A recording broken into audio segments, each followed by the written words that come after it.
gracious and heavenly Father God, we thank you for everything that you have given us, and we are asking for the forgiveness of all our sins and trespasses that we have done. And for this session, I ask for guidance and for understanding on our topic, which is about gender, about a woman, Lord, and may you guide us and give us a more knowledge and enlighten us on everything that we need to learn, and give us more strength to talk in front and to help also our classmates to be enlightened. We trust everything in you, in Jesus' name. Amen. Now, good afternoon once again. My name is Noemi Sicabindo, together with Donghao Anali. Now we will going to discuss about the chapter 10, which is the theories on the origin of women's oppression. Now let's begin to the introduction. Okay, for the introduction of this topic is the low status of women is something worth wondering about. How did it is systematically discriminated? Then why do women have lower status than men? So in this chapter, i-discuss na to kung ano sa mga hinungdan sa discrimination sa half of this world nga nagita discriminate na dyan ang women. So ngano mo kuno ang ang women gihatagan sila og mubo nga paglantaw compare sa mga kalalakihan. So in this chapter, dagan kayong theories nga nag-discuss about sa women's oppression. So unsa man yung mga hinungdan kung anong ginapaubos na gid ang panglantaw sa mga kababaihan. Pero sa kinadagan nga mga theories nga i-discuss, wala din bisag usa nga dapat pud asa jud gikan ang women's oppression. So in this chapter, we discuss some theories as compiled in the work of Rosalind Miles. So do you know who is Rosalind Miles? Okay, si Rosalind Miles, siya ka writer, journalist, o usap siya ka historian nga, nag-research siya about sa mga unsa jud na hinungdan nga naadto women's oppressions. Unsa jud hinungdan sa mga women's oppressions. So in this chapter, but before that, naatay mga learning outcomes nga dapat nato ma-achieve after these presentations. Now let us go to the learning outcomes. So at the end of this chapter, the student should be able to first state his or her own understanding of the roots of sexual discrimination, and explain why discrimination is not necessary for the development of human civilization and how it evolved based on the historical circumstances. So, in these learning outcomes, it is very clear that you should need to understand what is the roots of sexual discrimination and why discrimination is not necessary to the development of human civilization, and how it evolved based on the historical circumstances. Now let's move on with the discussion of this. Okay, now so let's start the women's oppression. So before we know the theories or the origin of the theories, ato sa balot kung unsa lang nagiday ang women's oppression. So when we say women's oppression, it refers to systematic and pervasive discrimination and disadvantage experienced by women due to societal norms, institutional practices, and individuals' behavior that privilege men over women. So also nagiday ang women's oppression. So ang women's oppression kanang gilogan ni ang pag-treated sa mga kababaihan. Kanang mubo kayo ang ilang pagtagad sa mga kababaihan. Mubo pud kay ilang paglantaw sa mga kababaihan sa una nga panahon. So diri mo sa women's oppression nag-talk pud ni siya about sa sexual discrimination. So when we say sexual discrimination, kanang gina-discriminate nila kung that by baka or laki. So for example, ani nato ang shooter, gina-discuss diri nga ang women oppression. So gina-discriminate nila ang mga women. So nga naman tuod nga gina-discriminate nila ang women. So unsa man yung ilang hinungdan nga lang gina-discriminate or gina-oppress nila ang mga kababaihan. So una diri kay for example, educational is mostly experiences harassment cause of their emission. So, mas dinatagan o mas dakong privilege o opportunity sa educational ang mga kalalakihan compare sa mga babae. Kay sa unang magpapatahan kay ang dinatagan o privilege nga maistilaan ng mga lalaki, di ba? So, ang mga babae naroon na sila permis sa balay, tig-atiman sa mga bata, o tig-atiman sa ilang pamilya. Marag, tungod sa ilang emotional na. Yeah. The next is the physical aspect. So, dinadiscriminate ang mga babae tungkol sa physical aspects. Kay, kuhaan ka na, ang women is most lack of strength when it comes to work. So, pag-abot po sa trabaho ay mas lamang yun ang mga lalaki kay compare sa mga babae. Kaya ang mga babae kay tan-aw nga walay kanang mahina or mahinhin or walay saktong igong kusog nga makatrabaho. So dapat ang tan-aw gyud nila kay ang mga lalaki mo gyud ay dali mga kasulod og trabaho, especially sa mga kuan sa mga dagko nga mga kumpanya sa una, diba?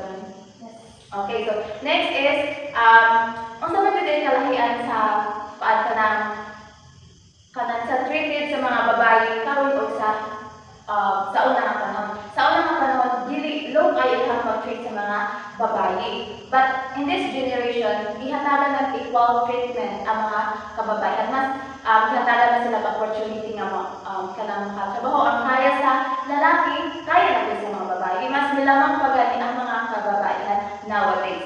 So, okay. So next is, okay, so every person deserves the same rights regardless of his or her gender, aside from, the best question. Nga anak ko dito nga, kanang mga tao is, kanang the same, treat, kihatagan sila o equal na rights, di ba? Then, next is, okay, so, ang mga babae is, sa magiging ka-importante ang mga babae. Okay?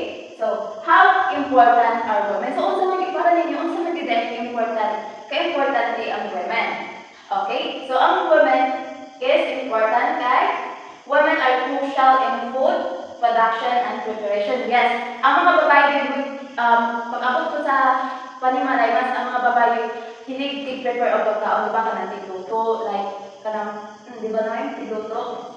Next is women bear and wear children. So, ang women dito no, so the best example of this is our mother or ang inyong mga mama or ako ang mga mama. Ang best example ani nga ang mga women dito ay atiman, patuto o galang sa mga kabataan. So, kanang lamang pag nambus pa lamang, pagpanganak o pagpatutoy dayon kanang paganak kung magkasakit-sakit nilang anak. So, ang mga binikanan dito ay galang sa ang mga women dito ay lang sa ilang mga bata. Sikat pa sa pagkakamay. Hangtod na kung na. So, ang women dito ang maoy galang, matuto o atiman sa mga kabataan. Next is women are a source of the cultural and emotional education of children. So, dili, women are the source of cultural since pambuhat sa mama o sa ituhan sa mama, sumabasa na sa iyang bata since ang bata is makalantaw na sige sa gibuhat sa iyang mama. So, ang culture nga gi-practice yung mama, so mo po na ang mapasa sa bata, kung na ituhan sa bata. And this also, sa emotional ginatawag or emotional aspect of life. So, ang mama, maupo na ang kasagaran ng duulog sa mga bata. Since, ang mama ang gatingan sa bata, ang mama mo ay duol sa iyang singkasi, duol, dali na makasabot sa bata. That's why, mas mga storya o tarong ang mama, and then makahatag o more na enlightenment sa bata ang mama since nakasabot man siya sa iyang anak. And then, the source also of education since ang mama mo ay naglantaw gikan sa pagkagamay sa bata. So, siya na ang unang teacher sa bata since sa iyang pagdako, ang mama mo ay nagpatuto niya, then ang mama mo ay unang teacher niya since ang mama man mo ay knowledgeable na sa iyang duol. So, the mama may responsable sa pagtudlo sa, like for example, sa paglitok sa mga words o di ba pagbasa o paghihap. So, ang mama na ang first na maoy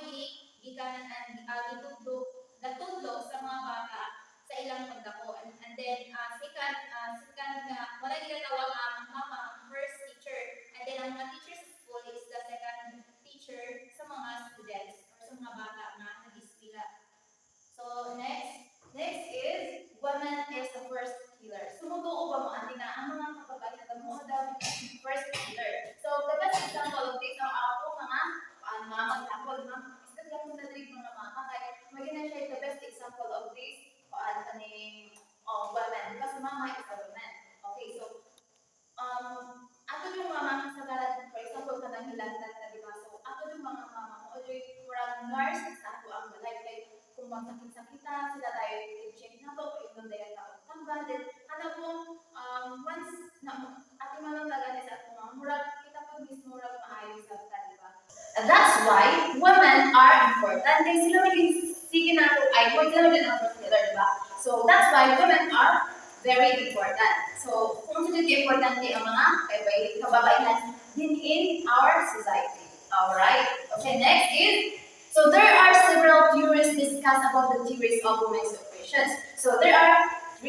Okay, so God is to God worship, Eve and others. Next is a shape of production. So these are the several theories that discuss about the women's operations.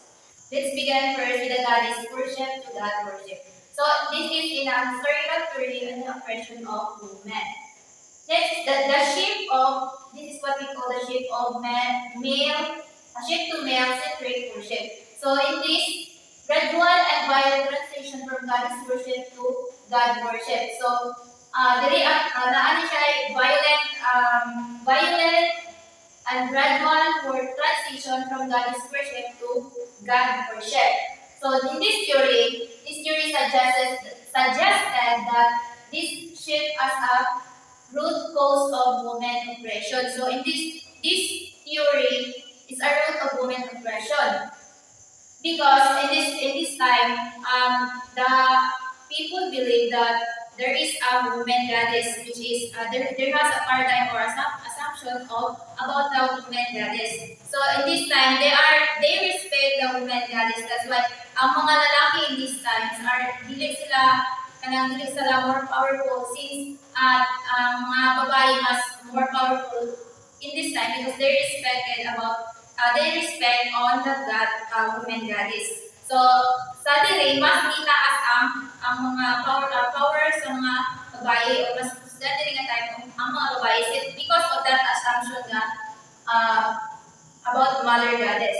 Next is the phallic worship. So sa phallic worship excuse me. Phallic worship reverence for male reproduction powers.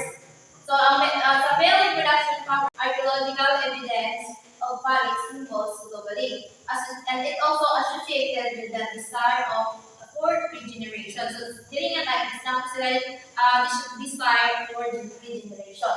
Next is the historian's insight. So, in historian's insight, according to Rosalind Miles, early Greek gods were female. So in this time, nag-believe sila or na sila assumption na ang goddess nila is na mauna ang female. Next is the evidence of mother goddess worship in 5,000 years ago. So diri nag-rule ang diri mas kusog ang ilang pamilya about sa mother goddess. Next is celebrate for fertility and life-giving power. So dire mas gi-emphasize ang fertility and life-giving powers since ang mga tao ang mga lalaki is nag-respect sila about sa mother goddess. So sa feminist mas more powerful ang feminist or mga babae in this time.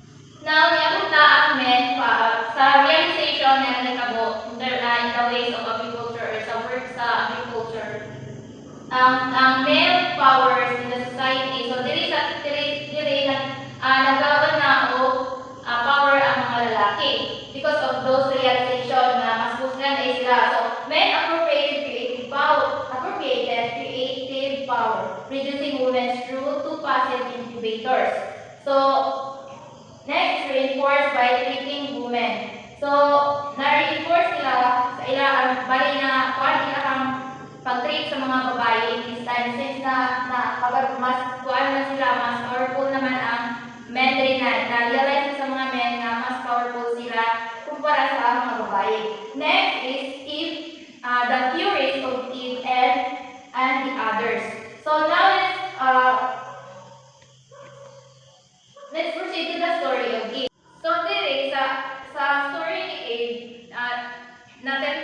she is being tempted. That's why kanang diri prove na ang babae is weak because of the things nga siya ang na-call or na-tempt siya sa serpent. Next, the story has been interpreted as suggesting that women are weak. Why? So diri ina-emphasize na ang women is weak. Eve. So next is the story of Pandora. Okay, next, let's discuss about the story of Pandora. So a while ago, Noemi discussed about the story of Eve. So now let's discuss the story of Pandora. So when we say story of Pandora, it is a created, it is a story about the mythical. Okay, so it is about the mythical story. So Pandora is created by Zeus, was made to be beautiful and desirable, but was blamed for releasing suffering upon humanity by opening a church. So, ang ano mga yung story? So, kisa mo nakabalo din niya about the story sa Pandora. Okay, so, ang story mo wala kay, si Pandora, nagigaman siya ni Zeus. Si Zeus kay, saan siya kagad sa fire? Fire? Okay, so, gigaman siya ni Zeus nga, pinakagwapa sa tanan nga, paan ka na, pinakagwapa din siya.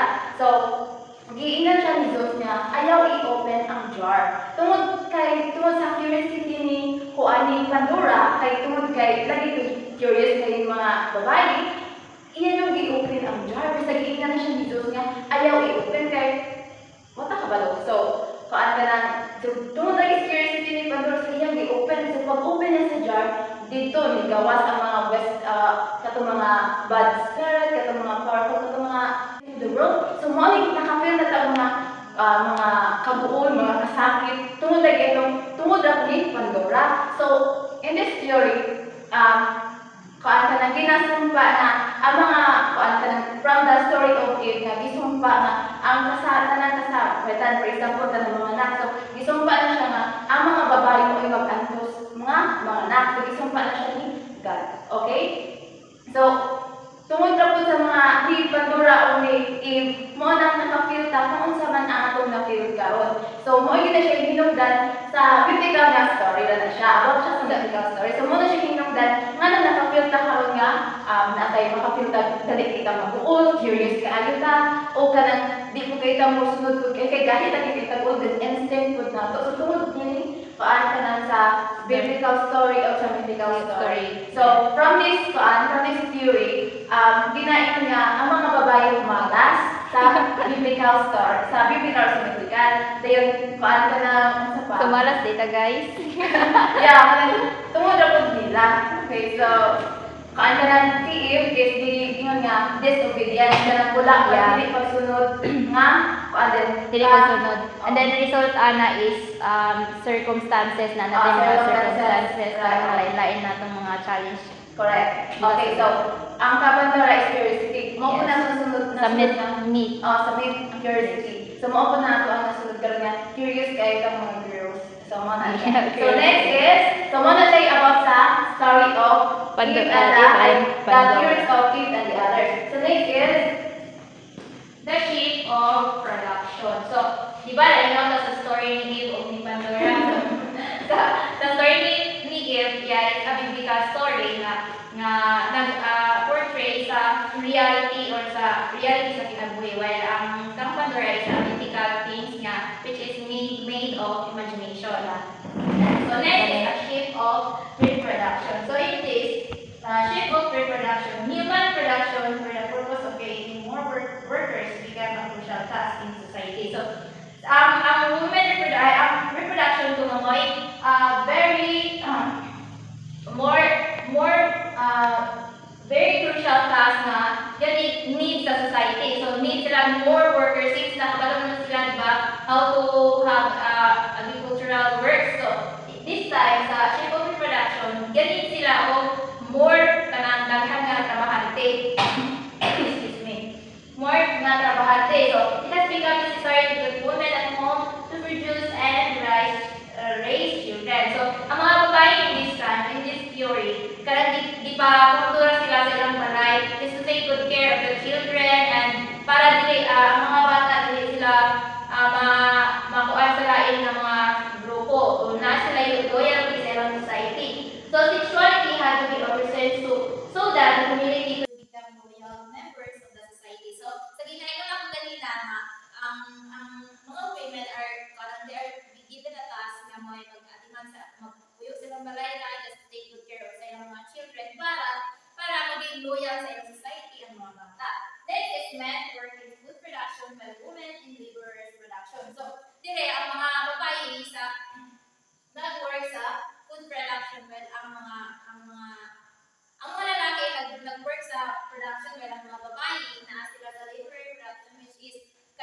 mag-atiman lang yun sila sa inyong mga anak kayong magpadako and then para maging loyal sa iyong society. Ang mga bata, since they are, di ba, dali sa babaw mga kuan sila para dali ang society of more workers. So, para mas daghan ang mga bata na mahimong dagko, mahimong mga trabahante sa ilahang mga trabahante sa ilahang society. So, those who are involved in food production were more empowered. So, sa ilahang dito, hanap nila nga ang mga bata ay katunga nagtrabaho sa food production is more empowered or more powerful dahil sa mga babae, which is nagtrabaho sila for ang ilang trabaho ang pag-atiman sa mga bata. So, dili nakita or nakuhaan sa mga dili na nagsugod ang realization ng mga mas weak ang babae kumpara sa mga lalaki. For the conclusion of our report, it is the origin of women's oppression is deeply complex and a contested issue, so, with the various theories offering different explanation. So these theories collectively underscore that women's oppression cannot be attributed to a single cause, but it is result of combinations of biological, economic, social, psychological, and cultural factors.